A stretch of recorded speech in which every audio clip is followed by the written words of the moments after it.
Meus diletos irmãos e minhas irmãs, a igreja celebra o dia de João Batista com toda a pompa, com todas as alegrias. Por quê?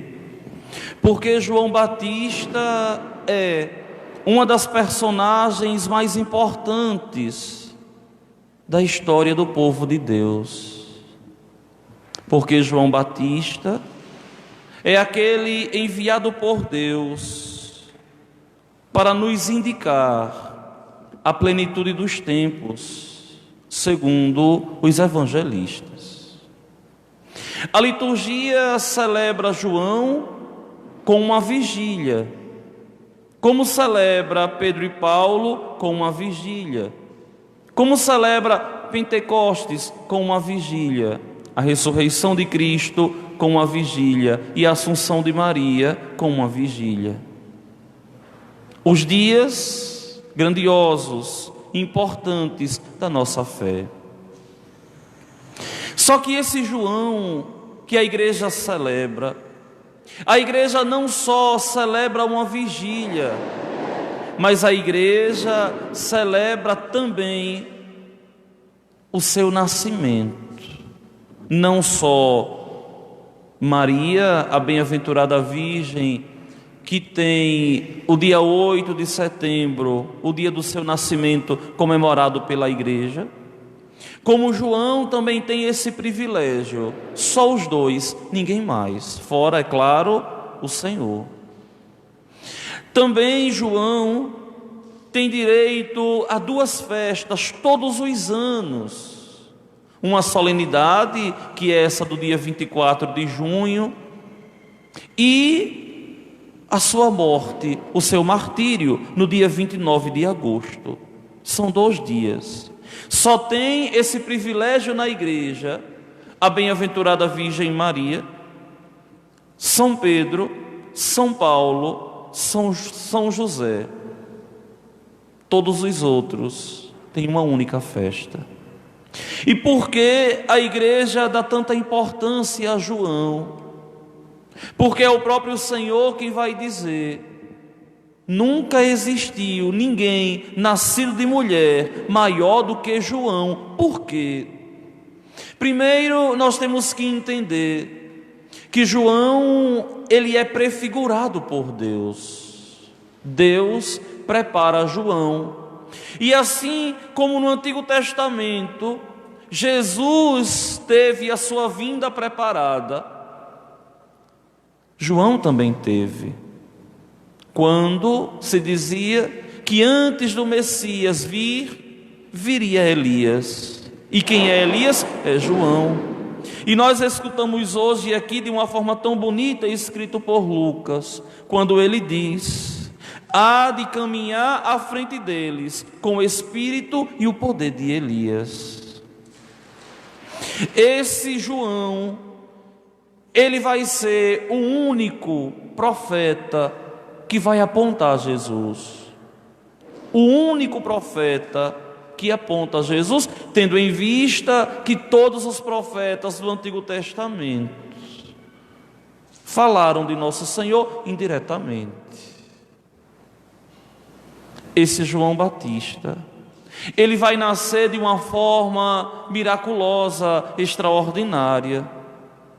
Vejam que o próprio texto santo de hoje, narrado por Lucas, nos diz isso de uma forma tão simples. Vejam bem. Primeiro, um dado histórico.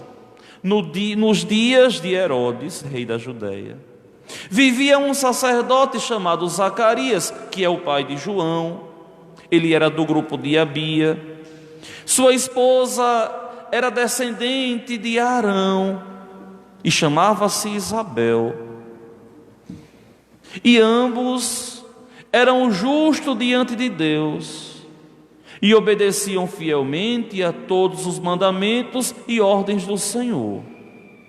Vocês prestem bem atenção numa coisa. Muitas vezes nós somos tentados a pensar que uma pessoa por fazer a vontade de Deus, por ser justo aos olhos de Deus, por cumprir os mandamentos de Deus, nunca vai sofrer. Ou, quando o sofrimento bate à nossa porta, nós somos tentados a pensar que Deus não está nos olhando, que Deus parece que não enxerga o nosso sofrimento. E tem gente que ainda diz assim: Deus é injusto, porque tanta gente que não serve a Deus no mundo não está passando por essa dificuldade que eu estou passando, que sirvo a Deus. Aqui nós temos que entender que o Senhor trata com dureza aqueles que ama para provar a fé. Por quê? Porque o Senhor tem consciência que nós estamos neste mundo passando, e o que importa aos olhos de Deus não é essa vida, mas a vida eterna, que essa daqui é uma preparação, é uma prefiguração da eternidade. E a vida eterna nós devemos conquistar aqui, e justamente com aquela palavra tão dura de nosso Senhor: quem quiser ganhar a sua vida, vai perdê-la. E o que é esse perder? É depositar em Deus a confiança, é esperar, mesmo sem entender porquê. E quantos porquês nós temos? Por que, meu Deus, a minha família teve que passar por isso? Por que, meu Deus, eu tive que perder quem eu amo? Mas por que, meu Deus, hoje me dá uma saudade tão grande? Mas por que, meu Deus? Por que esse problema na minha casa? E os porquês, respostas não temos. O que nós temos é que perseverar em Deus. Olha Zacarias, olha Isabel. E Lucas diz com toda dignidade: ambos eram justos diante de Deus e obedeciam fielmente a todos os mandamentos e ordens do Senhor. Aos nossos olhos humanos, Isabel nunca poderia ser estéril, e era a grande angústia dela: por que eu não posso ser mãe? E Zacarias, um homem de uma vergonha eterna. Por quê? Porque as famílias dessa época eram famílias grandiosas, e quanto mais filho se tivesse, mais bênção de Deus se recebia. E o homem que não deixava filhos era tido como um homem condenado, como um homem injustiçado, e até como um homem amaldiçoado, tanto o homem quanto a mulher. E eles viviam em Deus, na justiça, na obediência, cumprindo as ordens do Senhor, sem entender, mas perseveraram. E vocês vão ver como é bonito. E o texto santo diz: não tinham filhos, porque Isabel era estéril, e já estavam com a idade avançada. Uma coisa impossível. Uma senhora, uma anciã de idade avançada, fazer filhos, gerar um filho. Então quer dizer que aqui Zacarias e Isabel já tinham perdido a esperança de ter filhos, mas continuavam esperando, perseverando no Senhor.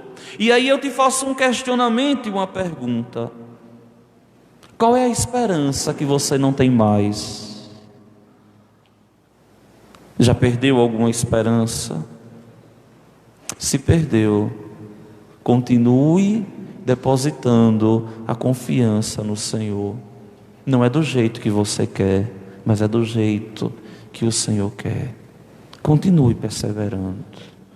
Não desista, não abandone Deus, não seja infiel, não seja injusto com Deus.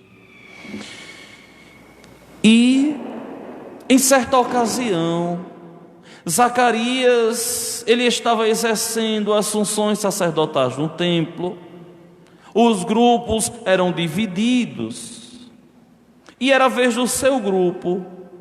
E conforme os costumes dos sacerdotes, a sorte caiu sobre Zacarias, o homem que era tido como amaldiçoado porque não tinha filhos, casado com uma mulher estéril.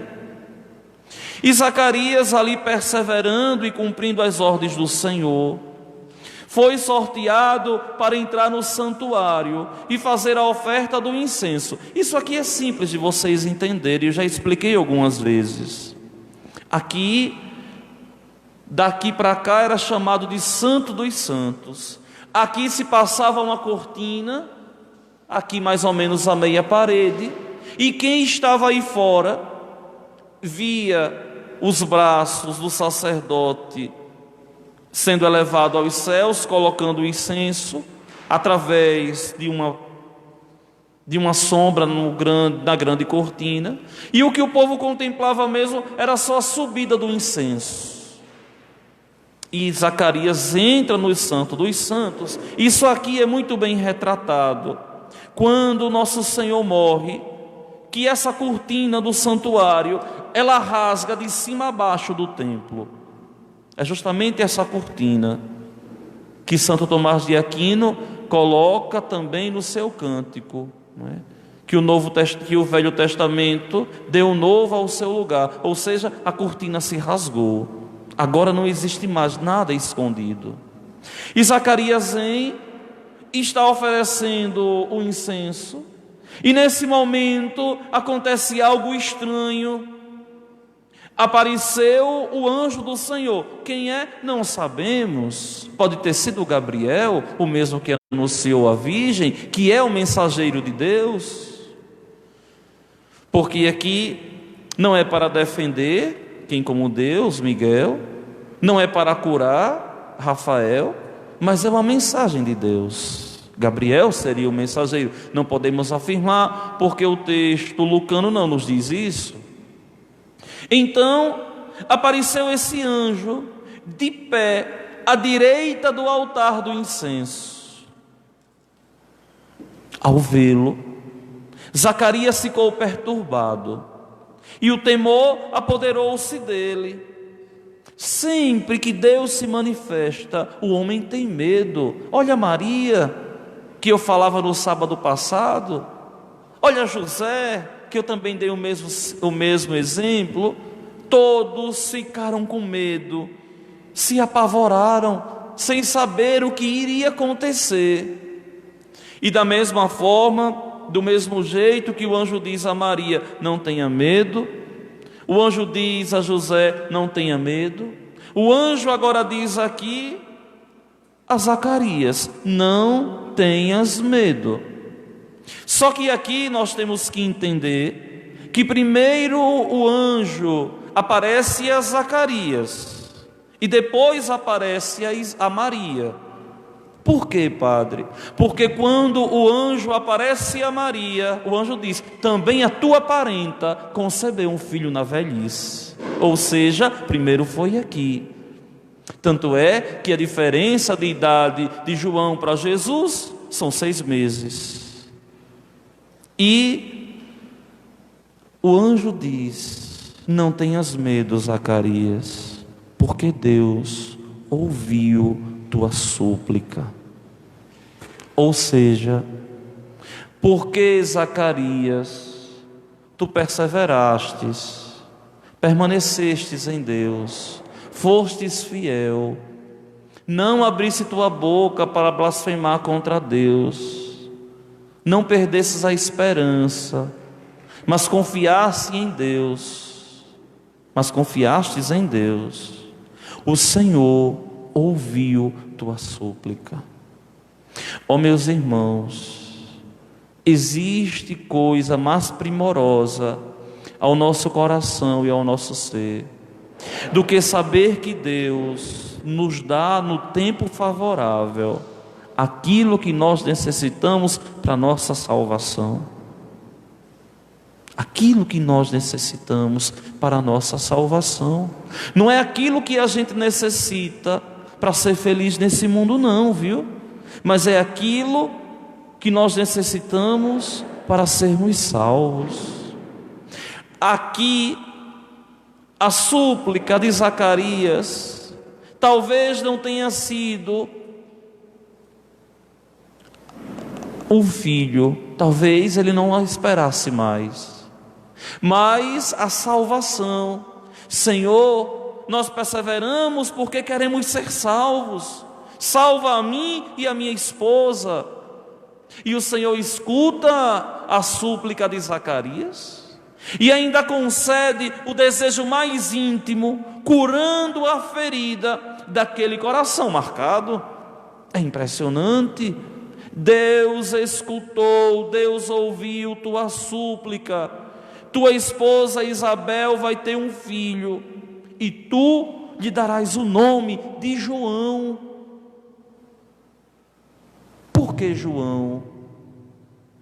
Porque o nome João quer dizer Deus dá a graça.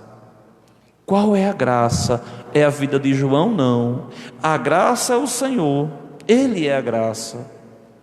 Jesus, Deus dá a graça. João vem como novo Elias anunciar Jesus. João vem anunciar Jesus e dizer: a plenitude dos tempos chegou, convertei-vos, endireitai os vossos caminhos, porque o Senhor vem. E aqui de uma forma tão bonita, o texto santo diz assim: olha, Zacarias, tu ficarás alegre e feliz. Sim, quando Deus visita o nosso coração, quando Deus escuta as nossas preces e as nossas súplicas, nós nos alegramos. Deus não esqueceu de mim. E muitas vezes, meus irmãos, a bênção de Deus pode vir em um grande sofrimento, em uma grande dificuldade, em um grande problema. Só que muitas vezes nós não estamos dispostos a enfrentar e passar pelo problema no espírito de fé. E ele diz: muita gente se alegrará com o nascimento do menino. Por quê? Porque ele vai ser grande diante do Senhor. Porque ele não beberá vinho nem bebida fermentada, e desde o ventre materno ficará repleto do Espírito Santo. Como assim, Padre? Desde o seio materno? Porque João Batista veio ao mundo já com uma missão, como nós também. Existe uma razão, Pedro, pela qual você veio ao mundo, pela qual você veio, Sebastião, ao mundo. Existe uma razão pela qual, Gilvan, você veio ao mundo, você, Bruno, veio ao mundo. Ninguém vem ao mundo por acaso. Existe uma razão que eu não sei, que você não sabe, mas Deus sabe. E aqui nós vemos, a igreja coloca por apropriação essa leitura do profeta Jeremias, que vai dizer assim: olha, antes de formar-te no ventre materno eu te conheci, antes de saíres do seio de tua mãe eu te consagrei e te fiz profeta das nações. Olha que coisa! Existe um plano de Deus para as nossas vidas. Hoje na estrada eu via uma frase no caminhão que dizia assim: o homem se realiza, o homem sonha, Deus realiza. E aí eu completava conversando com José Roberto e dizia assim: mas o homem é feliz quando realiza na própria vida aquilo que Deus programou, aquilo que Deus realizou. E por que tantas pessoas sofrem, estão desesperadas, estão desamparadas, não se realizaram na vida? Porque querem viver a vida distante, sem Deus, distante de Deus e sem Deus. E é preciso que nós entendamos que nós somos felizes na medida em que nós realizamos na nossa vida aquilo que Deus sonhou para nós. Cada um vem ao mundo com uma missão, e essa missão vai sendo revelada aos poucos, assim como para Jesus, assim como para João. Não fique imaginando que nosso Senhor na manjedoura já sabia que era Deus. Lógico que não. Não fiquem imaginando que João Batista, criancinha, sabia que era o precursor. Lógico que não. Isso foi ao longo do tempo sendo revelado e sendo mostrado. É por isso que quando a gente descobre verdadeiramente a nossa vocação, a gente é feliz. A gente se realiza, cada um na vocação que Deus deu. Cada um, você, Dislene, como mãe, você, Divani, como mãe, você, Luciano, como pai. É assim, e a gente se realiza assim, quando nós descobrimos que vivemos a vocação que Deus nos deu, e não aquilo que a gente queria viver e trilhar. E é impressionante porque o texto diz que desde o ventre materno ele ficaria repleto do Espírito Santo. Você já parou para pensar de quem foi que João Batista recebeu o Espírito Santo? Não foi diretamente de Deus, mas foi da bem-aventurada Virgem Maria. Quando Maria foi visitar Isabel, Maria, repleta do Espírito Santo de Deus, a que caritomene, transbordante dessa graça, João pula no ventre de Isabel de alegria, e ali ele recebe o Espírito Santo de Deus. Maria é o canal dessa graça, e Maria leva esse Espírito Santo de Deus para Isabel. É por isso que o texto aqui diz: desde o ventre materno ficará repleto do Espírito Santo de Deus. Duas mulheres, duas crianças, um único Espírito, um único projeto, a salvação de Deus para nós. E esse menino há de caminhar à frente deles, com o espírito e o poder de Elias, a fim de converter os corações dos pais aos filhos, e os rebeldes à sabedoria dos justos, preparando para o Senhor um povo bem disposto, ou seja, preparando o povo que pertence ao Senhor. É por isso que a igreja nunca colocou o batismo de João no mesmo nível de Jesus. O batismo de João é um batismo de conversão. O batismo de Jesus é o batismo de filiação.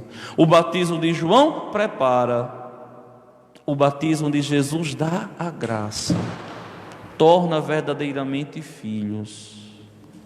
Meus queridos irmãos e minhas irmãs, essa liturgia de hoje, ela se completará na liturgia de amanhã, no dia que João nasceu.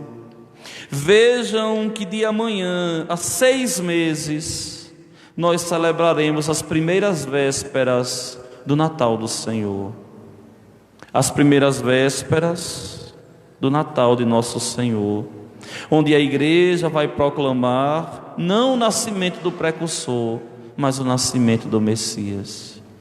Que Deus nosso Senhor assim nos ilumine, para que nós também, encontrando o sentido da nossa vida e a razão do nosso viver, possamos em Deus permanecer, para que os nossos nomes sejam escritos no livro da vida, para que quando chegar o nosso momento de irmos para os céus, ser julgados para Deus, ser julgados por Deus, lá nós possamos permanecer e de lá não possamos sair, mas de lá possamos ficar, porque foi para lá que nós desejamos, lutamos e sonhamos todos os dias, um dia contemplar a Deus e habitar na mansão eterna, na glória dos céus. Louvado seja nosso Senhor Jesus Cristo. Para sempre seja louvado.